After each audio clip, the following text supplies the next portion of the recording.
Announce that Donald Novus, who has been with us for more than a year, leaves tonight for a personal appearance on the concert tour. Yes, and we're very happy to have had you with us, Don, and we all wish you every success. Lots of good luck, Don. Thank you, Fibber and Molly. Good night. Good night, all. Jim Jones.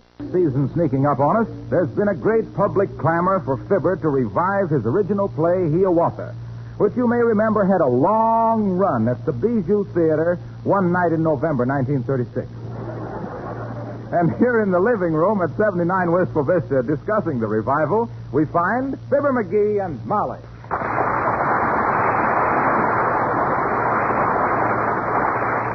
I told you, Molly, that someday they'd want to revive that play of mine. Heavenly days. I don't know how they could revive anything as dead as that. Oh, I don't know. I think it's a pretty catchy little play. Say, how do you think Mr. Boomer will play the part of the Indian chief? Oh, he'll be okay if we have a big audience. Oh, temperamental, huh? Oh, no, but he says he can always play a buck with more confidence when he's got a full house. Well, I'm certainly glad Mr. Gildersleeve's going to be in the play. Ah, me too. He'll be great. Oh, yes. That guy ain't got any more nerves than a set of false teeth. Don't worry about Gildersleeve. He'll be... Oh, how do you do, Mrs. Uppington? Oh, how do you do, Mrs. McGee? And Mr. McGee? Hi, Uppy. I just thought I'd drop in and discuss this afternoon's rehearsal with you. It went splendidly, didn't it? Oh, I don't know, Uppy. Some of those characters And didn't... you are simply magnificent as a director, Mr. McGee. Oh, well. And now tell me, when did you first become interested in theatrical work? Oh, well, I'll tell you, Uppy. When I was only 7 years old, I went to a corn carnival in Peoria. They was advertising a peep show for 25 cents, and when I went in, all they had was a box of baby chickens. Right then and there, I realized there was dough to be made in the theatrical business.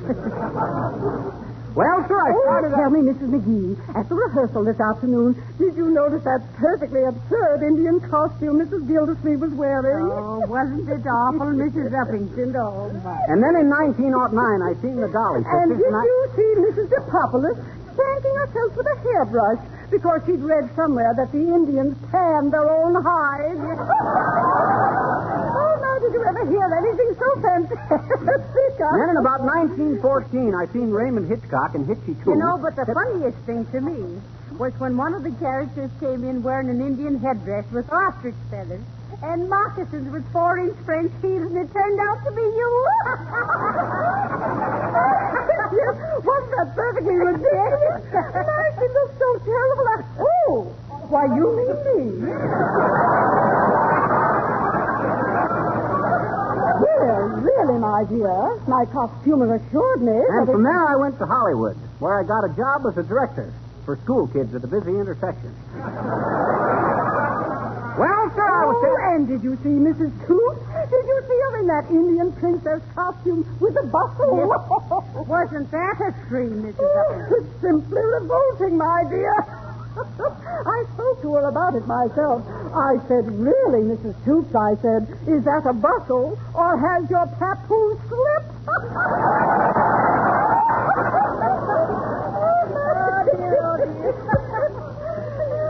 And by that time, I seen where talking pictures had a real future.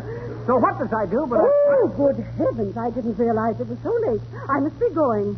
Oh, and thank you for that wonderful talk about the theater, Mr. McGee. Huh? Well, goodbye.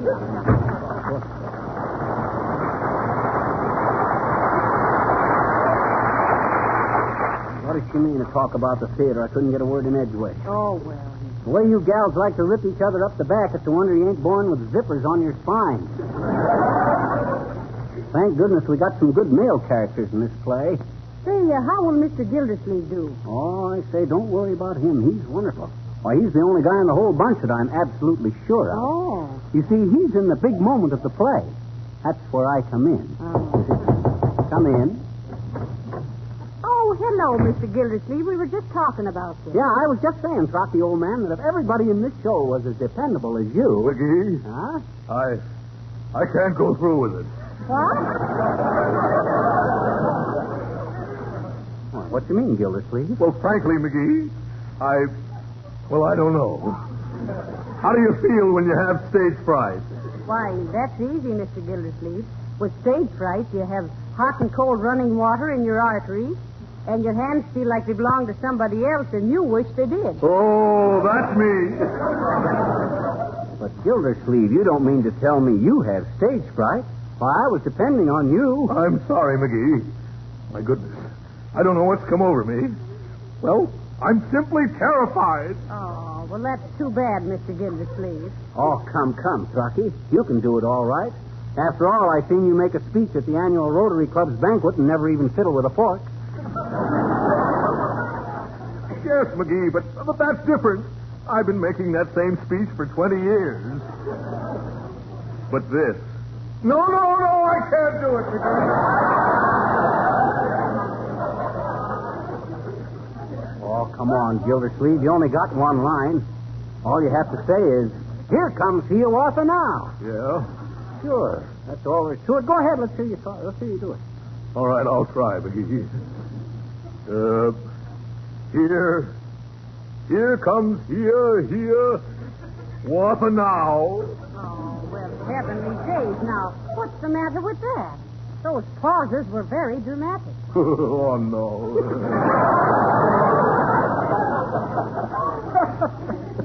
Why, shucks, Gildersleeve. You ain't got a thing to worry about. Being nervous makes just for a good performance. Well, I don't know, McGee. And I know what I'm talking about, too. Why, when I was only a kid 3 years old, I started to be interested in theatricals. Why, when I was 4, I built my first theater out of a box that my father brought home from the office. Box Office McGee, I was known as in my day.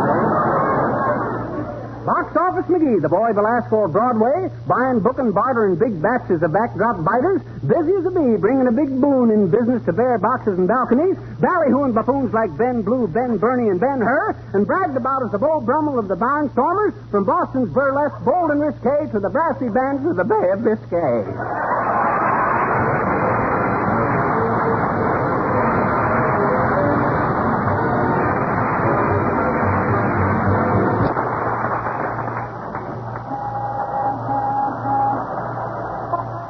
Molly, I got to get to the theater in time to check the scenery and costumes. Here, right down this alley here. Heavenly days. Why do all stage doors have to be up a dark, dirty old alley? Oh, don't sneer, Mrs. McGee. That's a valuable tradition. It brings the actors back to reality. What do you mean, reality? Well, for instance, when an actor is playing Henry VIII and takes off his gold sword and diamond-studded helmet and steps out of the theater into an alley full of stray cats and garbage cans, he realizes he ain't a king. He's just a mug with an overdue laundry bill and his name spelled wrong in the reviews. Say, that ain't a bad idea. Hi, mister. Oh, hello there, little girl. What you doing? I says, what you waiting here for? You got a friend in the show? No. Oh, you ain't, huh? Yes. Oh, you have? No. Huh? Oh, never mind. Okay. Say, mister, what time do they feed the actors?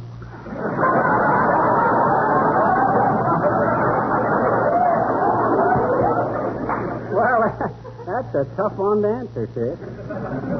A lot of actors have asked that same question.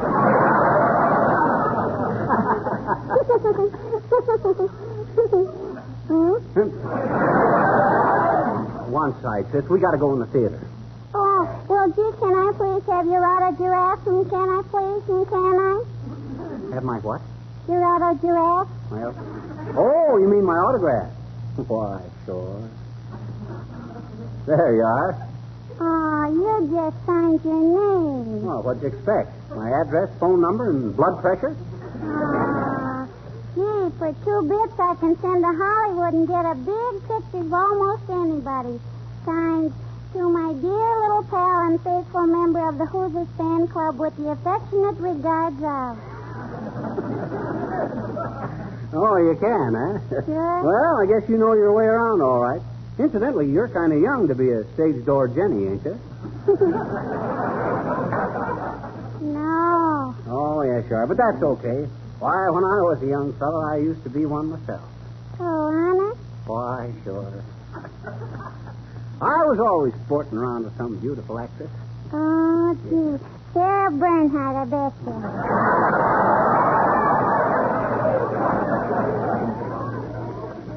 wouldn't go that far back, sis. You hear her talk, Molly? She don't even know what a stage door Johnny is. Oh, yes, I do. Oh, no, you don't. Oh, yes, I do. Oh, no, you don't. Oh, yes, I do. Oh, well, what is it then?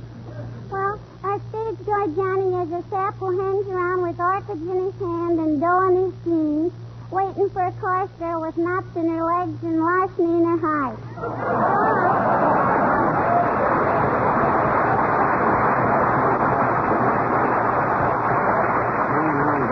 Well, come on, Molly. Let's go in.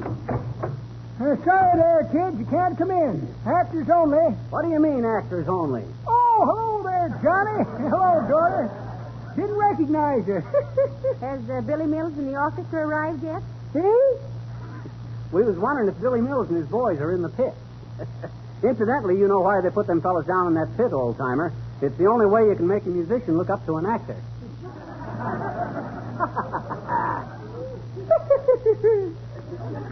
That's pretty good, Johnny. That ain't the way I heard it. The way I heard it, one feller says to t'other feller, say, he says, I just read where there's more horses in this country than there ever was. Think you'll ever replace the automobile? No, says t'other feller, not entirely. Anyway, not until they can cover baseballs with the skin of a Buick. Say, you kids better get dressed. Okay. All right, folks, now. Now, has everybody got their parts? Are all the costumes okay? Say, Fibber. For goodness sake, Mr. Wilcox, not so loud. They'll hear you out front. Oh, I'm sorry. Well, I'm glad to see you got a good-looking Indian costume, Harlow. Thanks. Say, do you mind if I make a little curtain speech to kind of tie in with the show? Must be a very funny speech, but I'm afraid not, Harlow. If there's any speech making to be done, I'll do it. Why, Mr. Wilcox? What did you want to tell them? And what do you mean tie in with the show? Well, I wanted to say something about another redskin bites the dust, and then something about dust bites another redskin because he didn't have sense enough to avoid dust and dirt in his wigwam by using Johnson's self-polishing glow coat. You know, the no rubbing, no buffing floor polish that shines as it dries.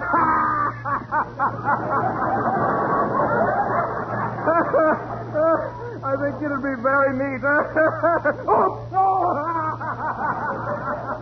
Hey, what's the matter with you, Wilcox? That was a cute idea, but it wasn't that good. It wasn't? Why? No, I guess it wasn't. No! Well, what on earth is so amusing? What? Oh, you mean what am I laughing at? I can't help it. The feathers in this darn headdress keep tickling the back of my neck. Hey, what do you say, Jasper?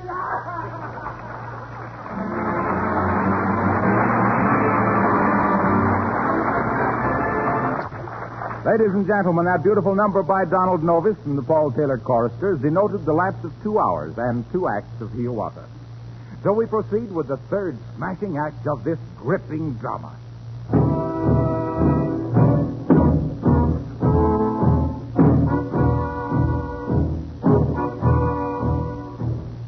As the curtain rises, Pocahontas is talking with her father, Chief Powhatan. And what does my father, the mighty Chief Powhatan, think of my lover? Well, now, my little beaver dam, or dame, I don't believe I caught the name, but if he is a mighty warrior, perhaps he is the right lad for you. He is Hiawatha, Father, and he is strong. He is brave. He is handsome. He is, well, in fact, Popsy, he's Clark Gable with feathers. Why doesn't Pocahontas rave about some handsome local brave? I'd like to see you share your tent with someone who's a local gent. Hush, Father, he comes. Hiawatha comes. Here comes Hiawatha. Now?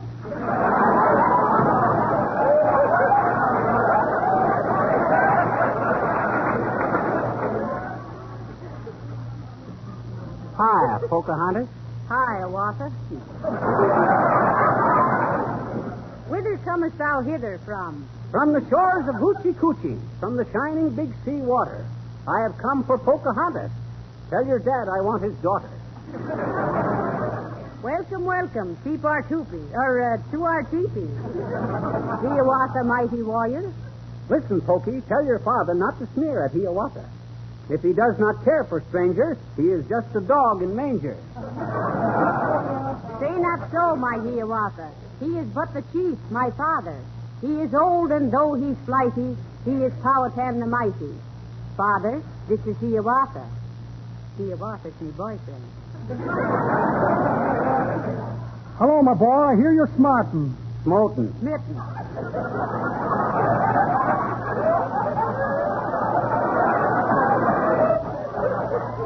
Smart is smarting. Smith is smarting. It's the same. There is no difference. Welcome, welcome, Hiawatha. Stick around and meet your in-laws. Incidentally, where you from, kid? I have come from Jamestown thither. They are all in quite a dither. They are planning a Thanksgiving. They should be thankful. They are living. And what of us, my Hiawatha? How does this affect the Redskins? We are all invited hither. They're having turkey, and I love it. It's a break. We must not muff it. I should say so, Hiawatha. I always think that I have got luck when I'm asked to share some potluck. But the sky looks like we'd have wet weather, so I'll go put on my rubber feather.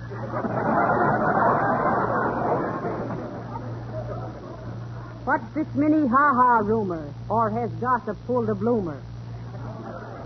He's just an old friend of the family. Just a squaw that men forget. She gave me one ha-ha too many. Too many ha-has she was giving. Ah, then come, my Hiawatha. Let us walk into the forest. That's the thought, my Pocahontas. We will walk by spruce and birch trees, by the whispering pines and hemlocks, By the gurgling streams and brooklets. Buy a can of Johnson's Glow Coat. By and large, it is the finest. Oh, you got me. Hiawatha never misses. Come on, Pokey, let's try some kisses. Ah, what is that? I hear a crashing. Hark, if you can stop your mashing. It's probably a bear or plover. Or Henry Wadsworth turning over.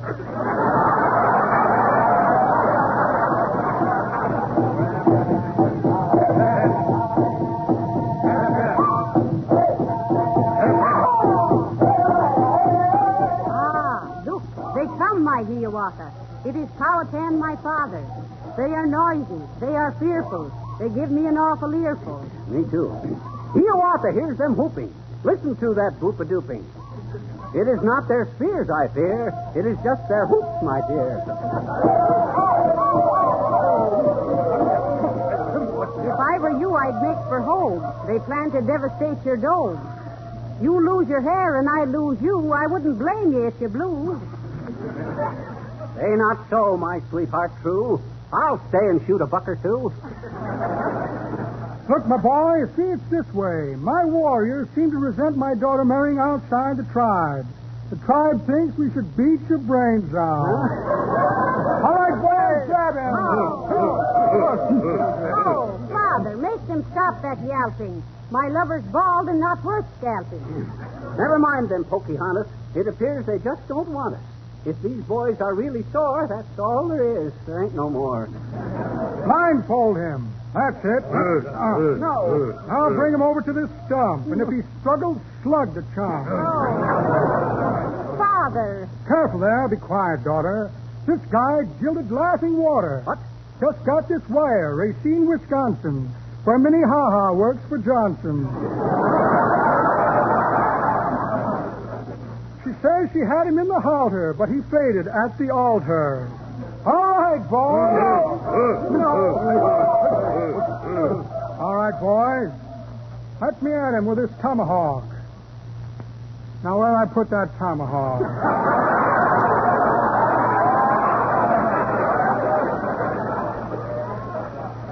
Tomahawk. I'm right here someplace. My.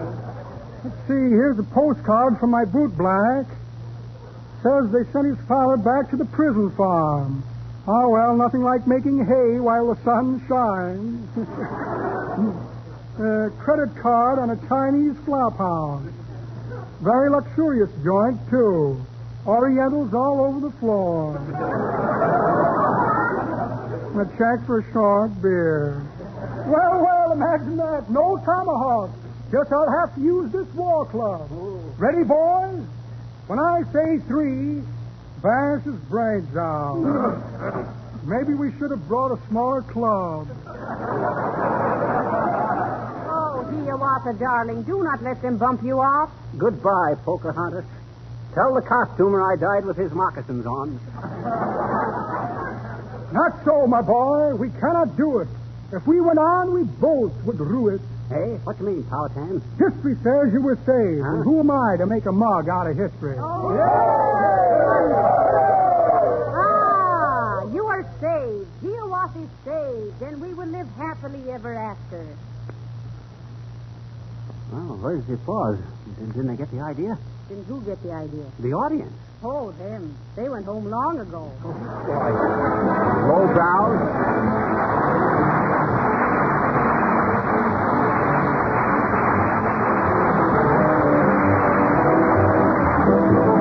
Sorry to announce.